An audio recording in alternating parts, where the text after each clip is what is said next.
Hi all welcome back. ഇന്നത്തേത് ഭയങ്കര സിമ്പിളായിട്ടുള്ളൊരു ഈവനിങ് സ്നാക്കിൻ്റെ റെസിപ്പിയാണ് കേട്ടോ. മുട്ട വീട്ടിലുണ്ട് എന്നുണ്ടെങ്കിൽ ഇന്ന് വൈകുന്നേരം ചായയുടെ കൂടെ തന്നെ ഒരു 10-15 മിനിറ്റ് കൊണ്ട് ഉണ്ടാക്കാൻ പറ്റുന്ന ഒരു നാടൻ രുചിയിൽ നമുക്ക് മുട്ട പഫ്സിനേക്കാളും ഇരട്ടി രുചിയിൽ ഉണ്ടാക്കാൻ പറ്റിയിട്ടുള്ള ഒരു കിഡിലൻ സ്നാക്കാണ് കേട്ടോ.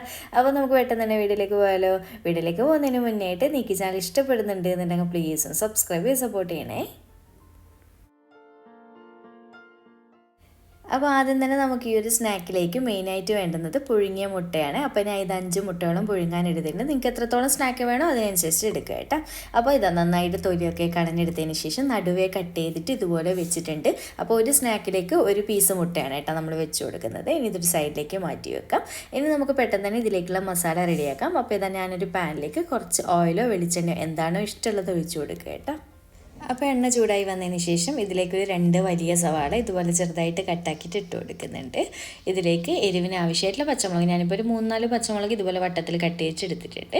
അതുപോലെ തന്നെ കുറച്ച് കറിവേപ്പിലയും പൊടിപൊടിയായിട്ട് കട്ടാക്കിയിട്ട് ഇട്ട് കൊടുക്കുന്നുണ്ട്. പിന്നെ ഒരല്പം ഉപ്പും ചേർക്കുന്നുണ്ട്. എല്ലാം കൂടി ഒന്നിച്ചെന്നെ ചേർത്ത് കൊടുക്കുക. എന്നിട്ട് നന്നായിട്ട് ഇതുപോലെ ഒന്ന് മിക്സ് ആക്കി കൊടുക്കുക. ഇനി നല്ലപോലെ ഒന്ന് വഴറ്റിയെടുക്കുക കേട്ടോ. വഴറ്റിയെടുക്കുക എന്ന് പറയുമ്പോൾ സവാളയൊന്നും ഓവർ അങ്ങ് സോഫ്റ്റ് ആയി പോകണ്ട, ഇടയ്ക്കൊന്ന് കടിക്കാൻ കിട്ടുന്ന രീതിയിൽ വഴറ്റിയെടുക്കാനായിട്ട്. അതുപോലെ തന്നെ വേറെ നമ്മൾക്ക് ഇതിലേക്ക് ഒരു ഐറ്റംസും ചേർക്കാനുമില്ല കേട്ടോ. ഇത്രയും മെയിനായിട്ടുള്ള ഇൻഗ്രീഡിയൻസ് എന്ന് പറയുന്നത്. അപ്പോൾ ഇതെല്ലാം കൂടി ഈ ഒരു രീതിയിൽ ഞാനങ്ങ് വഴറ്റിയെടുത്തിട്ടുണ്ട്. അപ്പോൾ ഈ ഒരു രീതിയിൽ നന്നായിട്ട് വഴറ്റിയെടുത്തതിന് ശേഷം ഇതിലേക്ക് ഒരു 1/4 ടീസ്പൂൺ മഞ്ഞൾപ്പൊടിയും 1/2 ടീസ്പൂൺ കുരുമുളക് പൊടിയും പിന്നെ ഒരു 1/4 ടീസ്പൂൺ ഗരം മസാലപ്പൊടിയും മാത്രമാണ് കേട്ടോ ഇതിൽ പൊടികളായിട്ട് ചേർക്കുന്നുള്ളൂ. എല്ലാം കൂടി ചേർത്തിട്ട് നന്നായിട്ടൊന്ന് മിക്സാക്കി കൊടുക്കുക, ഫ്ലെയിം കുറച്ച് വെച്ചിട്ട്. അപ്പോൾ ഇത്രയേ ഉള്ളൂ, നമ്മുടെ ഫില്ലിങ് റെഡി ആയിട്ടുണ്ട്. ഇനിയിപ്പോൾ ഫ്ലെയിം ഓഫ് ചെയ്ത് കൊടുക്കട്ടെ. നല്ലപോലെ മിക്സായി ഒരു പച്ച ടേസ്റ്റൊക്കെ മാറി കിട്ടിയതിന് ശേഷം ഉടനെ തന്നെ ഫ്ലെയിം ഓഫ് ചെയ്ത് കൊടുക്കാം.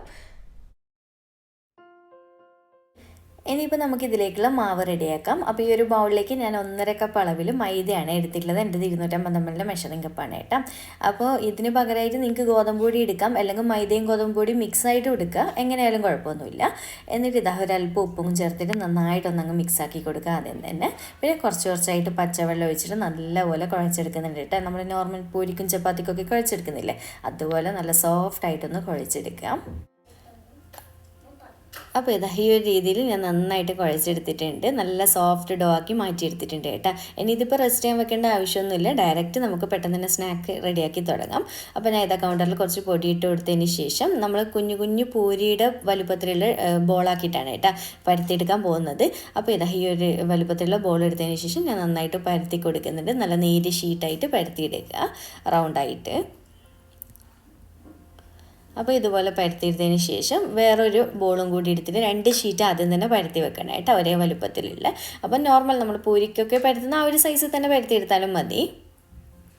പിന്നെ വലുപ്പമൊക്കെ ഓരോരുത്തരുടെ ഇഷ്ടത്തിനനുസരിച്ച് ചെയ്ത് കൊടുക്കുക കേട്ടോ. അപ്പോൾ ഈ ഒരു രീതിയിൽ പരത്തിയെടുത്തതിന് ശേഷം നമ്മൾ ഈ ഒരു ഷീറ്റിൽ കുറച്ച് നമ്മൾ മസാല റെഡിയാക്കി വെച്ചില്ല അത് കുറച്ച് വെച്ച് കൊടുക്കുക കേട്ടോ, ഒരു ലെയറായിട്ട്.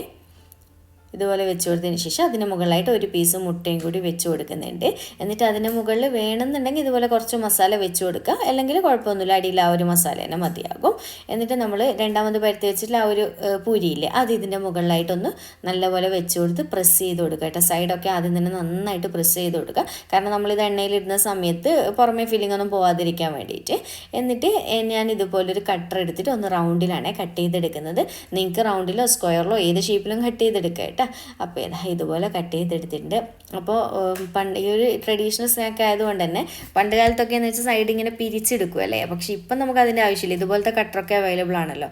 അതുകൊണ്ട് തന്നെ ഈ ഒരു സൈഡ് ഇതുപോലെ കിട്ടും കേട്ടോ, നല്ല ഭംഗിയില്ല കാണാൻ വേണ്ടിയിട്ട്. അപ്പോൾ ഇത്രയേ ഉള്ളൂ. ഇനിയിപ്പോൾ നമുക്ക് ബാക്കിയുള്ളത് മൊത്തത്തിൽ ചെയ്തെടുക്കാം. ഇനിയിപ്പോൾ ഞാനൊരു ചീനച്ചട്ടിയിൽ എണ്ണ ചൂടാൻ വേണ്ടി വെച്ചിട്ടുണ്ട്. നല്ലപോലെ ചൂടായതിന് ശേഷം നമ്മൾ റെഡിയാക്കി വെച്ചാൽ മുട്ടപ്പത്തിൽ ഇട്ട് കൊടുക്കുന്നുണ്ട്. അപ്പോൾ ഇട്ട് കൊടുക്കുമ്പോൾ ഒരുപാട് അങ്ങനെ വേവാനോ ഒന്നുമില്ല കേട്ടോ. നമ്മൾ പൂരിയൊക്കെ പൊരിച്ചെടുക്കുന്ന ആ ഒരു ടൈം തന്നെ വേണ്ടുള്ളൂ, കാരണം മസാലയൊക്കെ ഓൾറെഡി കുക്ക്ഡ് ആണല്ലോ. പിന്നെ നേരെ ഷീറ്റുമാണ്, അതുകൊണ്ട് തന്നെ. അപ്പോൾ ഇട്ട് കൊടുത്ത് കുറച്ച് കഴിയുമ്പോൾ തന്നെ മുകളിലൊന്ന് എണ്ണ ഇതുപോലെ തളിച്ച് കൊടുക്കുക കേട്ടോ. അപ്പോൾ തന്നെ നന്നായിട്ട് പൊങ്ങി വരും. നല്ലപോലെ കളർന്ന് ചെറുതായിട്ടൊരു ഗോൾഡൻ ബ്രൗൺ കളറാകുന്ന സമയത്ത് തിരിച്ചിട്ട് കൊടുക്കുക. 2 സൈഡും ഒരുപോലെ നന്നായിട്ട് മൊരിയിച്ചെടുക്കുക കേട്ടോ. പെട്ടെന്ന് റെഡിയാവും. ഇത്രയേ ഉള്ളൂ, നമ്മുടെ മുട്ടപ്പത്തിൽ റെഡി ആയിട്ടുണ്ട്. ഒരു നാടൻ മസാല വെച്ചിട്ട് ഒരു മുട്ടപ്പത്തിലാണ് കേട്ടോ. ഇതിൽ ചിക്കനും ബീഫൊക്കെ വെച്ചിട്ട് വെറൈറ്റി ആയിട്ട് ചെയ്യാം, പക്ഷേ ഇതൊരു ട്രഡീഷണൽ ആയിട്ടുള്ള ഒരു നാടൻ രീതിയിൽ ചെയ്യുന്ന റെസിപ്പിയാണ്. അപ്പോൾ ഇത്രയേ ഉള്ളൂ. ബാക്കിയുള്ളത് മൊത്തത്തിൽ ഞാനൊന്ന് ഫ്രൈ ചെയ്തെടുക്കട്ടെ. അപ്പോൾ ഇതുപോലെ 3-4 ഞാൻ ഇതുപോലെ ഫ്രൈ ചെയ്ത് വെച്ചിട്ടുണ്ട്. നല്ല ഭംഗിയിൽ നല്ലപോലെ പൊങ്ങി സെറ്റായിട്ടുണ്ട് കേട്ടോ കാണാൻ വേണ്ടിയിട്ട്. അപ്പോൾ ഈ ഒരു രീതിയിൽ ട്രൈ ചെയ്തിട്ട് ഫീഡ്ബാക്ക് അറിയിക്കണം. നമുക്ക് വീട്ടിൽ ഗസ്റ്റൊക്കെ വരുവാണെങ്കിൽ മുട്ടയും മൈദയൊക്കെ എപ്പോഴും വീട്ടിലുള്ളത് തന്നെയല്ല, പെട്ടെന്ന് റെഡിയാക്കി കൊടുക്കാൻ പറ്റുന്ന ഒരു കിഡിലൻ ഐറ്റം തന്നെയാണ് കേട്ടോ. അപ്പോൾ എന്തായാലും ഒന്ന് ട്രൈ ചെയ്തിട്ട് ഫീഡ്ബാക്ക് അറിയിക്കുക. വീഡിയോ ഇഷ്ടമായിട്ടുണ്ടെന്നുണ്ടെങ്കിൽ ലൈക്ക് ചെയ്യാനും ചാനൽ സബ്സ്ക്രൈബ് ചെയ്യാനും മാക്സിമം ഷെയർ ചെയ്ത് കൊടുക്കാനും മറക്കല്ലേ. അപ്പോൾ വീണ്ടും ഒരു അടിപൊളി വീഡിയോ ആയിട്ട് കാണാം. താങ്ക്